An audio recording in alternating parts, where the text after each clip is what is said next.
Let me now invite Dr. Jahangir Kabir to argue against the topic of bladder preservation for muscle-invasive bladder cancer in 2023. Over to you, sir. Chairpersons, distinguished audience, and also my previous speaker, I congratulate him to stay in the debate. And he made my topics very easier because he himself described a lot of limitations and buts and knots of the bladder preservation therapy. So I just go through some of the points so that you can easily understand in 2023 now whether this is practicable or not. Maybe in future, I don't know. Bladder cancer is the 10th most common malignancy in the world, and MIBC accounts for 25 to 30% of the diagnosis. Radical cystectomy is still the gold standard for the treatment of MIBC. BPT has been coming up as a new modality, but not suitable for all patients. What is bladder preservation? We have already learned that BPT involves trimodal therapy, complex, and maximum turbidity, and concurrent chemotherapy and radiotherapy. BPT used to be an alternative for medically inoperable MIBC patients, but currently, nowadays, some of the people, they are doing BPT in a operable MIBC patients.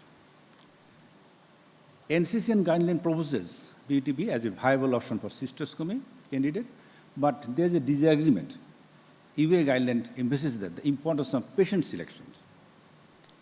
So how you select the patients? You see, what you can see, solitary, small, low volume, less than 5 centimeter tumor, T2 disease, no CIS, no hydronephrosis, no lymph node metastasis, terminal embryo to complete cure, favorable baseline bladder functions, normal or favorable performance status. So you can see that how many no's of it.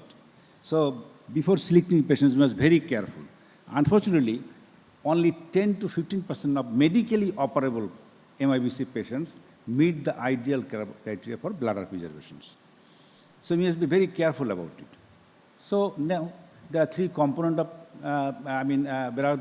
bladder preservation therapy. One is surgery, which is TURBT, another is radiotherapy, and along with concurrent chemotherapy. So let us talk about few points on it. Complete TURBT in MIBC is not easy to perform.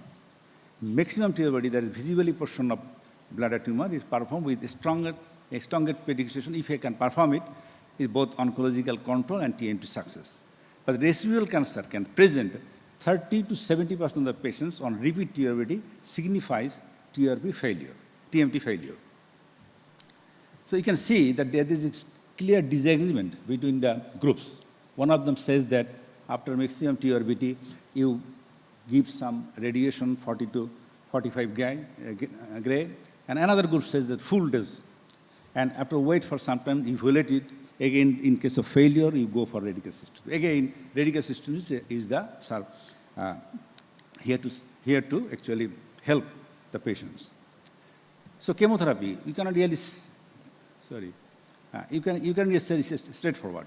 There are a lot of contraindications of patient for chemotherapy, like severe bone marrow depression patients, compromised kidney functions, pre-existing medical conditions, increase the risk of adverse reactions.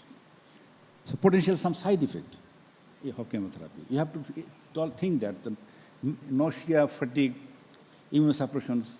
So you have to balance between the things and before you start with the chemotherapy. So how you assess the responder or non-responders? CAT response is assessed on cystoscopy, urine cytology and radiological examinations and translucid dissection. Again, the surgery, you have to need the translucid biopsy of the bladder mucosa. Significantly worse survival outcome in CRT non-responder as compared to CRT responders. So recurrence, 11 to 19% of MIBC recurrence, even if MIBC recurrence occurs, even after complete remission of cancer after TMT. So most of the MIBC recurrence develop at the original site from the smaller foci which escape the post-CRT evolution. So CRT, what it does, it delays the radical cystectomy. It is difficult to predict the CRT response adding to CAT response delays the salvage rectomy, which affect the prognosis.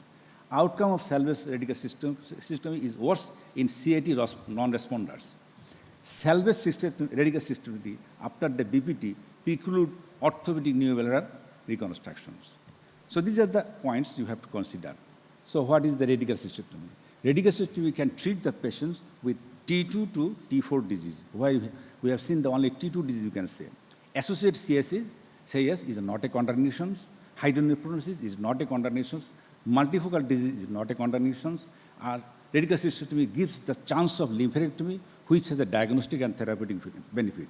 Salvage radical cystectomy is still available to rescue the non-responder to bladder preservation therapy.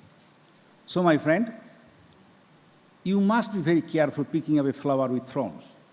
I wish I can treat all the patients with MIBC with BPT-like treatment, but in really it's mild to go.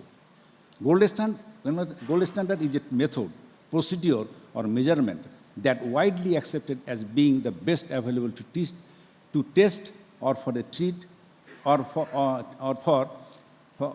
treat a disease. I believe in 2020-23, radical cystectomy is still the gold standard.